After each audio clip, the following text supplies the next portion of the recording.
Hello, my beautiful rainbow people. Welcome back to Camp Out for Freedom. Countdown to 420. 5 days to go. In 5 days, on 420, I am asking everyone to come to York, Nebraska and camp with me. We're going to pitch our tents in all open spaces here in town, hoping to begin the controversy of Zion. Now, the controversy of Zion is the main focus of what I'm trying to do. Now, it involves a campout strike for all American citizens who are sick and tired of corporate police state that we are forced to live in. All of the oppressed people of America are invited to come to York, Nebraska, the crossroads of America, to pitch our tents in protest of the corporate takeover of the government, police brutality, white supremacy, the moneyed 1% who have everything and we have nothing. All of the many various reasons why we are so fed up with what's going on. And it is this Camp Out for Freedom that creates the controversy of Zion. I hope. That's what I'm trying to do. You see, I am Zion. And my prophetic work states that I must begin the controversy of Zion. A year of controversy where everyone and their next door neighbor tries and fails to disprove everything that I claim.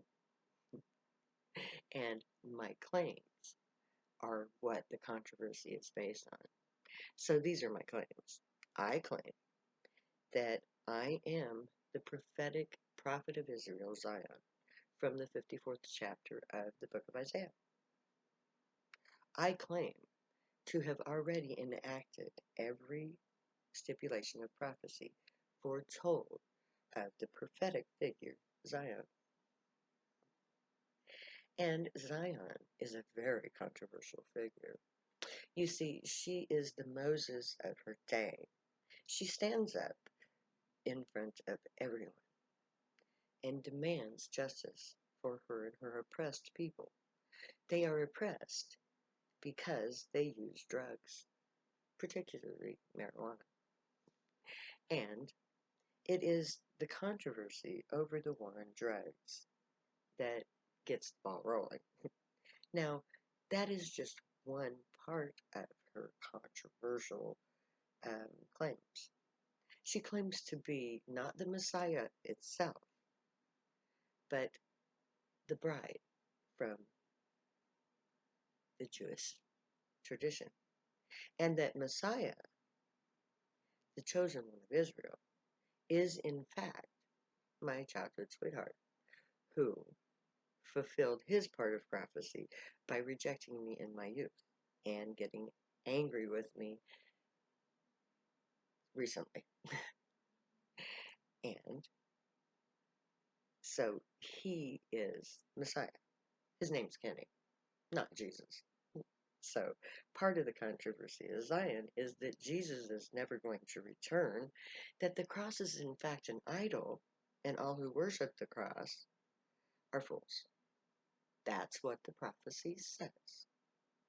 And I am more than willing and definitely able to back up everything I say with prophecy and science and history.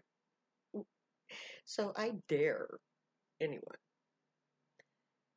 to take me out, prove that I'm wrong, because that is what the controversy is all about. You see, I postulate that the war on drugs is unconstitutional at the least and prophetic at the most. I claim that I'm a telepath, that I hear voices in my head, and those voices belong to gray aliens who are the descendants of those beings that our ancestors called God. And I theorize that if we all take to our tents in a Mahatma Gandhi type national strike, mimicking the exodus of Israel from Egypt, and holding a solemn assembly at our campground where we pledge to follow the Gray way, to let the Gray teach us their laws, their morality, and their knowledge, and that if they are willing to do so, that we will pledge that we will abide by those universal intergalactic laws, and that we will work as priests with the aliens in order to help mankind to better itself and to save us from a future unavoidable cataclysm that must be prepared for in order for us to survive. But that is in the future.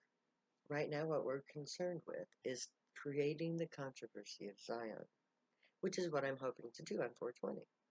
Because, you see, if I can get enough of you guys to come to me here in York and pitch your tents, all we have to do is get the media's attention to protest everything that we have to protest in America, with me as the central figure.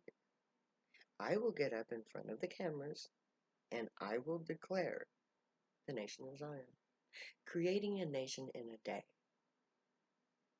in a single moment. And in so doing, creating this controversy that ends with the arrival of the aliens and a international or intergalactic court case where the governments of the earth are put on trial for the many crimes against humanity that they perpetuate on a daily basis. And the end result will be that me and my beautiful rainbow people will not only be free, but we will be advanced far beyond what we have today.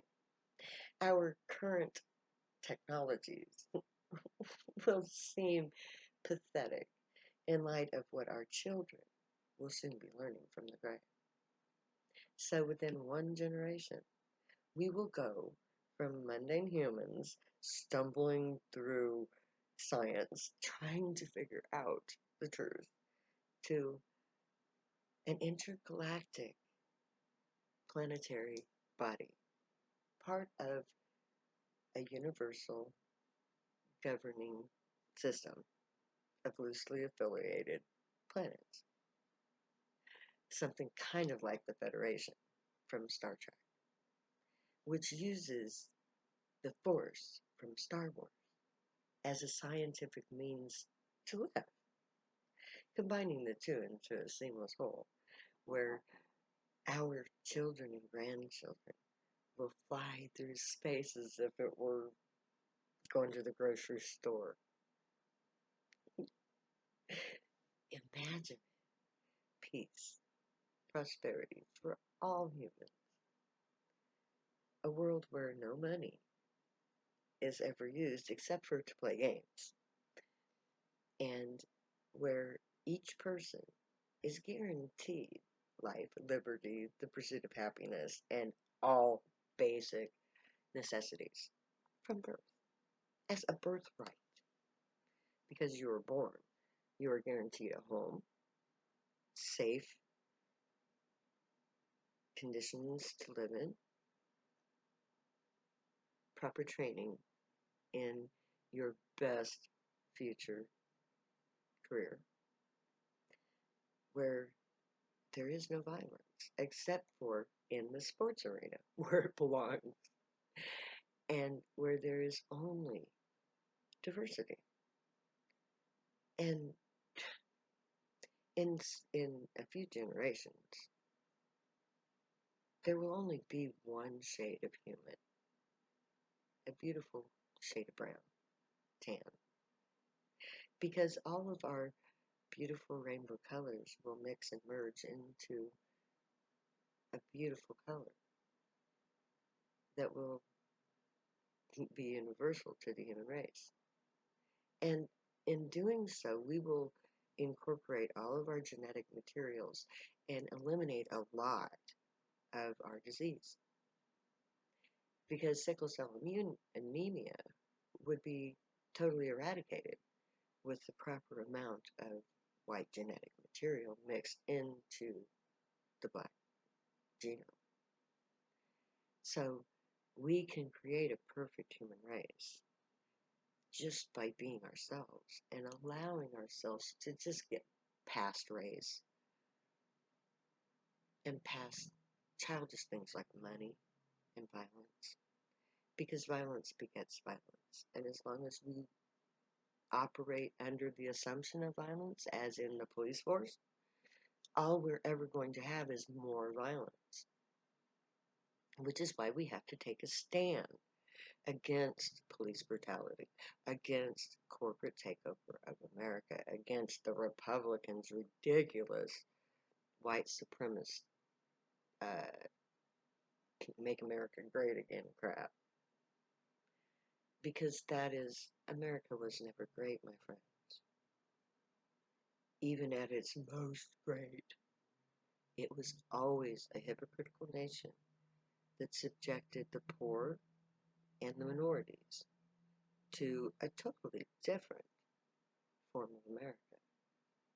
An America of oppression, of brutality, of forced labor, enslavement for the almighty dollar and the corporate entity that is somehow equated as a human? Seriously, people. America is corrupt. It's always been corrupt and it will always be corrupt. That's how it was made. It was made that way on purpose. That's part of the prophecy. Because we are the great northern nation brought about by the sides of the earth. Our people coming from everywhere. And we are witnessing a very sore destruction. Because we are in a position where we cannot win either way. The country is divided. If we do not unify in some form, we will self-destruct. And it is at this pivotal moment that Zion appears to lead her rainbow people to freedom, to take the oppressed, the homeless, the disenfranchised, the poor, to bring them together as a beautiful nation and to gain them their rightful place in society. Literally to remake society in a better image, the image of God, the ancient gods of the earth, the temple complex, where government is run as a corporation, and every department of the government is a guild, and every guild houses the professions necessary to operate it. And every person, upon graduation, graduates into a guild because their education is geared towards determining which guild they go into so that they have the best chance to become artisans, consummate professionals. And imagine it, a nation of artisans as opposed to a nation of factories. I don't know about you, but that's where I want to live. I don't want factories spewing out poison. I don't want cars polluting people. I want a society based on green technologies that will never need to be redone because it's right the first time. So, join me on April 20th in York, Nebraska to pitch your tents to say enough is enough. It's time for Zion. May the Grey watch over you, guide you, protect you, and keep you from all harm. May they teach you right from wrong, and may you be worthy of them. May your thoughts, words, and deeds reflect truth, good, and light the unicorn way. Find your joy and pursue it. Make that your guild choice when we get to Zion. If you use drugs, stay happy and high. You have every right and reason to. Believe me, I know. I wrote 2 books about it. My name is Zion. I love you way too much to ever say goodbye, so I'm going to say later now.